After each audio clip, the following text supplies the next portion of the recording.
नमस्कार, आप देख रहे हैं मुसर्रत टाइम्स लाइव। एक नजर आज की इस विशेष रिपोर्ट पर। कंझावला सुल्तानपुरी केस में पीड़िता को न्याय दिलाने के लिए आम आदमी पार्टी ने कैंडल मार्च निकाला। इस पर हमारे संवाददाता दिलीप यादव की एक रिपोर्ट।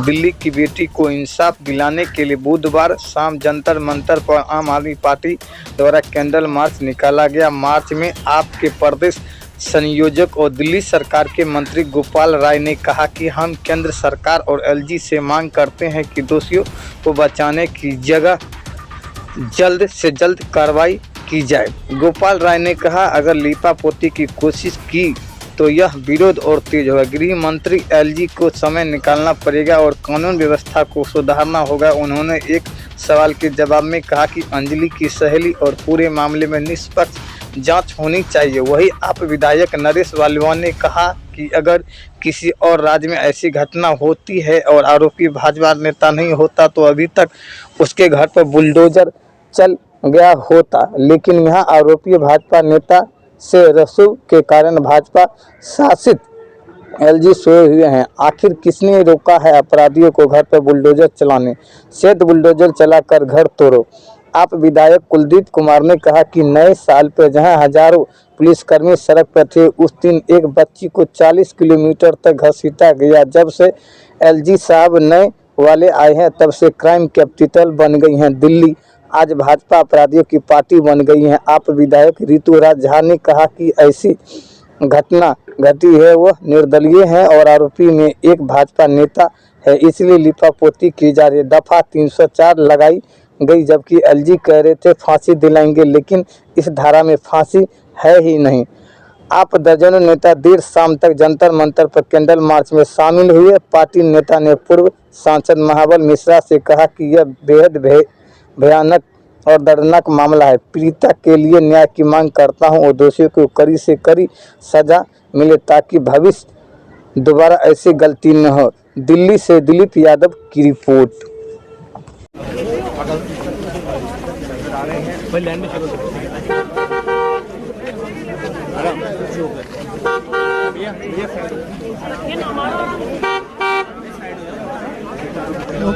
आज पूरी दिल्ली तो आप भी चले अपनी बेटी के इंसाफ के लिए आवाज उठा रही है। जगह नहीं है। जिस दरिंदगी के साथ कंझावला की घटना घटित हुई है, उसने सभी तरह की अमानवीयता की घटनाओं को पार कर दिया है। लेकिन उससे भी ज्यादा दुखद बात है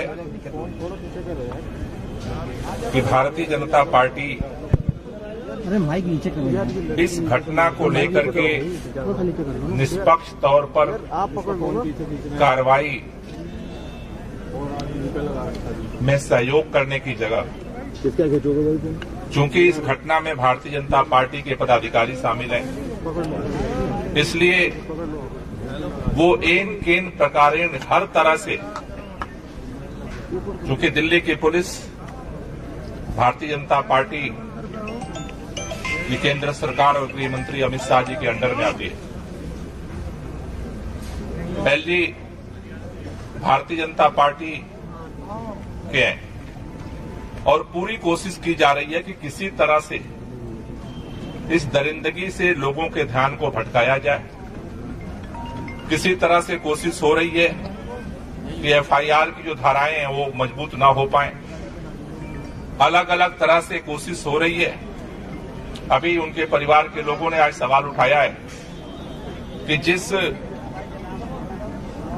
लड़की को उनके साथ होने के नाम पर जिस तरह के बयान दिलवाए जा रहे हैं, वो भी इस बात को दिखा रहा है कि कहीं न कहीं दबाव में इस तरह के बयान जारी करवाए जा रहे हैं। आज पूरे दिल्ली के लोग हम यहाँ इकट्ठा हुए हैं शांतिपूर्वक तरीके से उसकी आत्मा की शांति को श्रद्धांजलि देने के लिए और ये बात कहने के लिए कि केंद्र में सत्ता होने के नाते, केंद्र के गृह मंत्री होने के नाते, केंद्र की एलजी होने के नाते, आप अगर ये सोचते हैं कि उसको इंसाफ नहीं दिया जाएगा, भारतीय जनता पार्टी के नेता होने के नाते कोई दरिंदा बच जाएगा, वो दिल्ली के लोगों को कबूल नहीं है, वो मंजूर नहीं है। और ये जो लड़ाई है, ये जो आंदोलन है, ये जो आवाज है, हम इसको उठाते रहेंगे और इसको लेकर के लड़ेंगे, क्योंकि अगर इस दरिंदों को अगर सही सजा नहीं दी जाती है, कड़ी सजा नहीं दी जाती है, तो इस तरह की घटनाएं और बढ़ेंगी। इसलिए आज हम सब लोग यहाँ इकट्ठा हुए हैं और हमारी एक ही मांग है कि भारतीय जनता पार्टी अपराधियों को बचाना बंद करे और निष्पक्ष तौर पर इंक्वायरी की जाए और जो दोषी हैं उनको सख्त से सख्त सजा दी जाए। भारतीय जनता पार्टी का होने के नाते किसी को इसका लाइसेंस नहीं मिल जाता है कि वो कुछ भी करेगा और वो बच के निकल जाएगा। तो आज हम सब लोग यहाँ इसीलिए इकट्ठा हुए हैं और आगे भी जब तक इसकी सही तरीके से जांच करके और इस पर कार्रवाई नहीं होती, आज अमित शाह जी मिलने के लिए भी तैयार नहीं। मेरा मानना है कि दिल्ली की अगर पुलिस गृह मंत्री के अंडर में है तो गृह मंत्री को इस पे संज्ञान लेना पड़ेगा, संवाद करना पड़ेगा।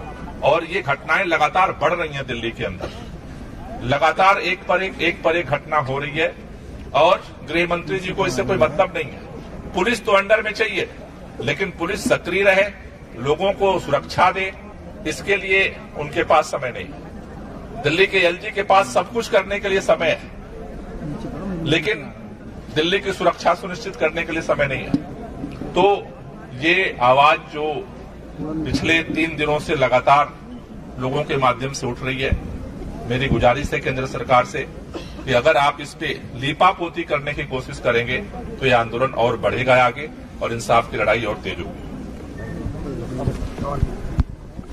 सर, ऐसे मामले लगातार दिल्ली में आ रहे हैं, कभी द्वारका में, कभी निर्भया कांड। एनसीआरबी भी यही कह रही है कि दिल्ली महिलाओं के लिए सबसे ज्यादा सुरक्षित है। क्या कुछ कहेंगे आप? नहीं, मैंने तो एक बात कही है कि इसके लिए गृह मंत्री को समय निकालना पड़ेगा। एलजी के पास जो सबसे प्राथमिक जिम्मेदारी है लॉ एंड ऑर्डर की, उस पर काम करना पड़ेगा, जिससे कि तभी इन चीजों पर नियंत्रित किया जा सकता है। सर, जो फ्रेंड ने बोला है कि ड्रिंक की हुई थी, होश में नहीं थी, तो कैसे देखते हैं इस बयान को? देखिए, अभी उनके घर के लोगों का ही बयान मैंने देखा, उन पर किसी को विश्वास नहीं है। किसी को ये समझ में नहीं आ रहा है कि अचानक ये इसको सामने लाया गया है, बयान दिलवाया जा रहा है।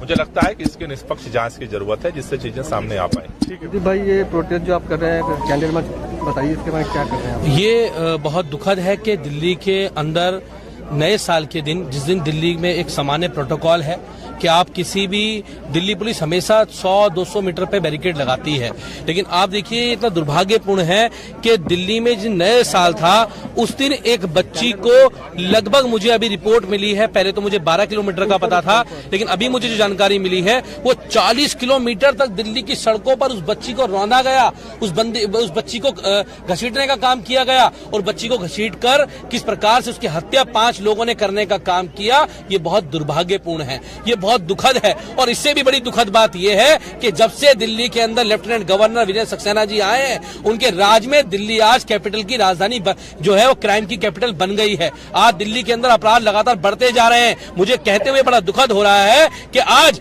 पूरे भारतीय जनता पार्टी एक जो अपराधी है, इसमें जो मुख्य आरोपी है मनोज मित्तल को बचाने के लिए पूरी भारतीय जनता पार्टी आज खड़ी हुई है। और भारतीय जनता पार्टी का चाल चली चेहरा यह है कि वो गुंडे, मवालियों, बलात्कारियों की पार्टी है। जब हाथरस के अंदर एक बेटी के साथ बलात्कार होता है तो भारतीय जनता पार्टी का सांसद अपराधियों के साथ खड़ा होने का काम करता है। कठुआ के अंदर जब बच्चे के बलात्कार होता है तो भाजपा के नेता उसके समर्थन में जो अपराधी था रिले निकालने का काम करते हैं। और आज वही काम भारतीय जनता पार्टी का जो ये नेता है मनोज मित्तल, इसको बचाने के लिए पूरी भारतीय जनता पार्टी ने पुलिस पे दबाव बनाया हुआ है। और मुझे कहते हुए ये दुख हो रहा है कि आज दिल्ली पुलिस वालों की बेटियां होंगी, लेफ्टिनेंट गवर्नर की भी बेटियां होंगी, भाजपा के नेताओं की बेटियां होंगी, और आज वो भाजपा के दबाव में अपना आत्मसम्मान उन लोगों ने खो दिया। आज उनके दबाव में आकर उस केस की लीपापोती करने की कोशिश की जा रही है, उस केस को दबाने की कोशिश की जा रही है। 304(a) के अंदर मुकदमा दर्ज किया गया मात्र, जबकि वो वहां पर एक मर्डर था, मतलब 40 किलोमीटर से उसको घसीटा गया। ना कोई बैरिकेड, ना कोई पुलिस, ना कोई कार्रवाई उसके ऊपर नहीं की गई और लीपापोती करने का काम किया जा रहा है। मैं कहना चाहता हूं कि आज भारतीय जनता पार्टी का चेहरा पूरे देश ने देख लिया कि किस प्रकार से भारतीय जनता पार्टी के नेता हमेशा जो भी बलात्कार होता है उसमें भारतीय जनता पार्टी के नेताओं का नाम होता है और उनको बचाने के लिए पूरी भाजपा खड़ी हो जाती है। आज ये चेहरा पूरा देश ने उनका देख लिया और हम उस बच्ची को न्याय दिलाने के लिए आज यहाँ कैंडल मार्च करने के लिए आए हैं। कल हम कमिश्नर ऑफ पुलिस के पास गए थे, हमने उनसे कहा था कि आप इस पे कार्रवाई करें कि आपके 2 घंटे पहले आपको कॉल मिली। अभी तो एक जानकारी आई कि 2:18 पे कॉल मिली थी, 2:18 पे आपको कॉल मिलती है, लेकिन दिल्ली पुलिस हाथ पे हाथ रख के बैठी रहती है और वो कब बाहर निकलती है जब उस बच्ची की लाश रोड पे पड़ी होती है। अगर उन्होंने पहले इसमें कार्रवाई की होती तो शायद वो बच्ची बच सकती थी, लेकिन उसके बाद जो दिल्ली पुलिस का जो रवैया रहा है, एक भाजपा के अपराधी जो था उसको बचाने के लिए, भारतीय जनता पार्टी के नेता को बचाने के लिए आज दिल्ली पुलिस जिस तरह काम कर रही है उस पर सवाल खड़े हुए हैं। और मैं तो कहता हूं कि जिस लेफ्टिनेंट गवर्नर को दिल्ली की एबीसीडी के बारे में नहीं पता, दिल्ली की भौगोलिक स्थिति के बारे में नहीं पता, जिसको ये नहीं पता कंझावला कहां पर है, जिसको ये नहीं पता रोहिणी कहां पर है, जिसको ये नहीं पता कि आज पांडव नगर के अंदर जिस एक लड़की को खींचने का काम किया गया गाड़ी के अंदर, वो पांडव नगर कहां पर है, ऐसे लेफ्टिनेंट गवर्नर को दिल्ली के अंदर सत्ता बैठने का कोई अधिकार नहीं है। ये डिपार्टमेंट सीधे तौर पर लेफ्टिनेंट गवर्नर के अंडर में आता है और लेफ्टिनेंट गवर्नर ने कोई काम दिल्ली पुलिस के ऊपर नहीं किया और उनका कोई ध्यान इस डिपार्टमेंट के ऊपर नहीं है। और आज पूरी रूप से मैं कह सकता हूं कि लेफ्टिनेंट गवर्नर ने दिल्ली की कानून व्यवस्था को खराब करने का काम किया है पूर्ण रूप से। और मैं कहता हूं कि अगर हमारी बेटियां सुरक्षित दिल्ली में नहीं है, जो अगर ऐसे लेफ्टिनेंट गवर्नर के जिनके राज में दिल्ली पुलिस है, उनके राज में अगर हमारी बेटियां दिल्ली में सुरक्षित नहीं है, तो मैं कह सकता हूं कि ऐसे लेफ्टिनेंट गवर्नर को कुर्सी पर बैठने का अधिकार नहीं है। दिल्ली और देश के लोग मांग करते हैं कि दिल्ली में आज हमारी बेटी को न्याय मिले, उसके लिए हम सब लोग यहाँ मार्च कर रहे हैं और हम लोग उसके इंसाफ की इस लड़ाई को, अगर मामले को दबाने की कोशिश की गई तो हम मामले को दबने नहीं देंगे। दिल्ली के लोग और देश के लोगों को बहुत रोष है आज।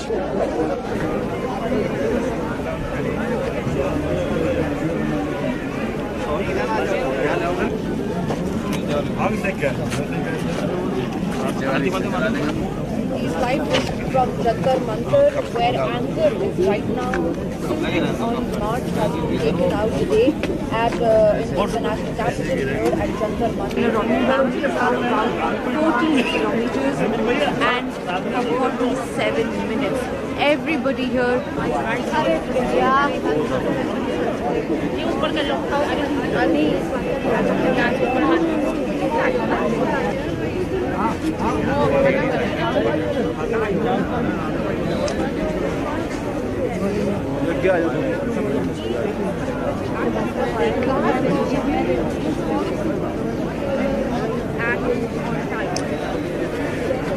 सर, आपने सबसे पहले आवाज आपने उठाया, प्रोटेस्ट किया, आज कैंडल मार्च करे, क्या कहना चाहेंगे? देखिए, आम आदमी पार्टी और दिल्ली के लोग अपनी बच्चियों के न्याय के लिए तब भी खड़े हुए थे जब निर्भया की हत्या की गई थी, जब गुड़िया की हत्या की गई थी, तब भी हम लोग यहीं पे खड़े हुए थे। और आज हमारी एक बहन अंजलि के साथ जो हुआ है उसके लिए भी हम उसके न्याय के लिए आज यहाँ पे खड़े हैं। फर्क सिर्फ इतना है कि तब बीजेपी को लगता था कि कांग्रेस के खिलाफ आवाज उठानी चाहिए, मगर आज भारतीय जनता पार्टी की सरकार है तो वो कहते हैं ये राजनीति है। ये बहुत शर्म की बात है। जिस तरीके से भारतीय जनता पार्टी की पुलिस ने पहले दिन से इस मामले में लीपापोती की है, जिस तरीके से भारतीय जनता पार्टी की पुलिस के डीसीपी ने अपराधियों का बचाव किया, कमजोर धाराओं के अंदर एफआईआर दर्ज की, पोस्टमार्टम के अंदर 36 घंटे की डिले की, एफआईआर दर्ज करने के अंदर 15 घंटे की डिले की, जिस तरीके से नए नए गवाहों को प्लांट करके इस केस को कमजोर किया जा रहा है, उस बच्ची के चरित्र के ऊपर सवालिया निशान लगाया जा रहा है, उसको मरने के बाद बदनाम किया जा रहा है, ये भारतीय जनता पार्टी की सबसे घिनौनी हरकत है। पोस्टमार्टम रिपोर्ट कह रहा है कि उस लड़की ने कोई शराब नहीं पी थी और पुलिस और भारतीय जनता पार्टी एक लड़की को ढूंढ के लाती है, जो लड़की कहती है मैं उसके साथ थी मगर मैं भाग गई। जो लड़की उसके साथ थी और भाग गई वो उसकी दोस्त है या दुश्मन है? जिस लड़की को उसके माँ बाप नहीं जानते, विक्टिम का कोई घर वाला नहीं जानते, वो उसकी दोस्त है या दुश्मन है? जो लड़की, उसकी मौत का इल्जाम उसी लड़की की जो मरी है उसके ऊपर ही डाल रही है कि वो नशे में थी, वो बहुत गुस्सैल थी, वो मरते मरते बच रही थी। इसका मतलब वो जो विटनेस है, वो जो स्टार विटनेस है, वो भारतीय जनता पार्टी के लिए आया है। वो विटनेस उस मरी हुई लड़की के लिए नहीं आया। और उस मरी हुई लड़की की माँ कह रही है कि ये जो लड़की है, जो गवाह बन के आई है, ये झूठी है और ये हमारा नुकसान करने के लिए आई है।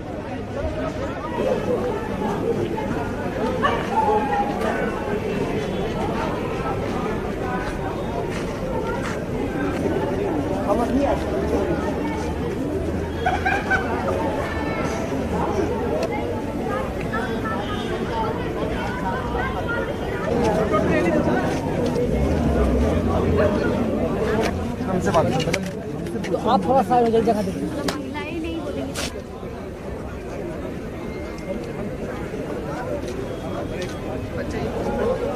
आप इस प्रोटेस्ट में आप लोगों ने सबसे पहले आवाज़ उठाया, कैंडल मार्च निकाले, आपने प्रोटेस्ट किया, वाटर कैनन का मार्का है, इसके बारे में बताइए आगे क्या है। जी, सबसे पहले तो ये बात कहने की है कि जिस बच्ची के साथ ये बर्बरता से ये घटना घटी है, यानी कि जिस तरीके से उसकी हत्या की गई है, वो अंजलि अपने परिवार को चलाती थी, अपने 2 छोटे भाइयों की पढ़ाई का खर्च उठाती थी, अपनी बीमार माँ का इलाज का खर्च उठाती थी और अपनी छोटी बहन का ख्याल रखती थी, पूरा घर चलाती थी।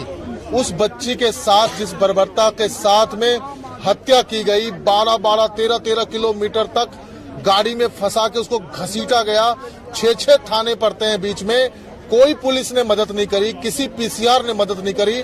जिस तरीके की घटना घटी है और जो आरोपी लोग हैं, जो 5 लड़के जिन्होंने इस घटना को अंजाम दिया, वो भारतीय जनता पार्टी के नेता है। दिल्ली के अंदर में लेफ्टिनेंट गवर्नर की पुलिस है और जिस तरीके से लीपापोती करने की कोशिश की जा रही है, 304 की धाराओं में मुकदमा किया जा रहा है। लेफ्टिनेंट गवर्नर ने कहा कि मैं फांसी की सजा दिलवाऊंगा। मेरा सर शर्मसार हो गया, शर्म से झुक गया। आप मुझे बताइए कि 304 के अंदर में, धारा 304 में फांसी का तो प्रावधान है ही नहीं। अब अलग अलग एंगल लेकर के आ रहे हैं, कभी किसी निधि को लेकर के आ रहे हैं, उससे स्टेटमेंट दिलवा रहे हैं। ऐसा कैसा दोस्त है जो अपनी दोस्त को जो है सो मरता हुआ छोड़ करके भागकर सो गया।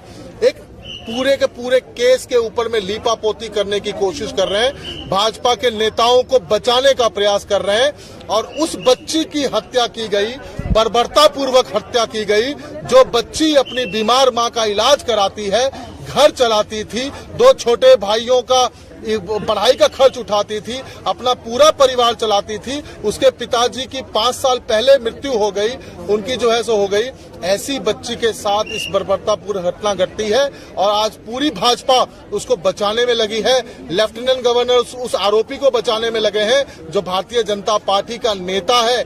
और आप देखिए, एक भी सांसद ने कुछ नहीं कहा, कोई घर मिलने नहीं गया, कोई भाजपा का कोई भी पदाधिकारी मिलने नहीं गया, कोई कुछ कहने को तैयार नहीं है। पूरे केस को लीपापोती करने की कोशिश कर रहे हैं। दिल्ली की बेटी के साथ में जिस तरीके का अन्याय हो रहा है, हम लोगों ने निर्भया के समय में भी आवाज उठाई थी, आज हम लोग अंजलि के लिए भी आवाज उठा रहे हैं, गुड़िया के लिए भी आवाज उठाए हैं और इसी तरीके से हम न्याय की मांग कर रहे हैं। हमारे मुख्यमंत्री अरविंद केजरीवाल जी ने पूरे परिवार को हर तरीके का सहायता देने का वादा किया है, चाहे कोर्ट में वकील खड़ा करना हो, चाहे आर्थिक सहायता देना हो, चाहे इलाज कराना हो, चाहे हर तरीके से परिवार के साथ खड़े हैं। हमारी यही मांग है, उस बिटिया के साथ इंसाफ हो और लेफ्टिनेंट गवर्नर जो एलजी है उसने पुलिस की ऐसी हालत कर दी है, इसके खिलाफ एक्शन होना चाहिए, एलजी को इस्तीफा देना चाहिए और इस बच्ची के साथ न्याय हो। यही हमारी मांग है, जिसके लिए आज हम लोग कैंडल लेकर के फिर से जंतर मंतर पर इकट्ठे हुए हैं।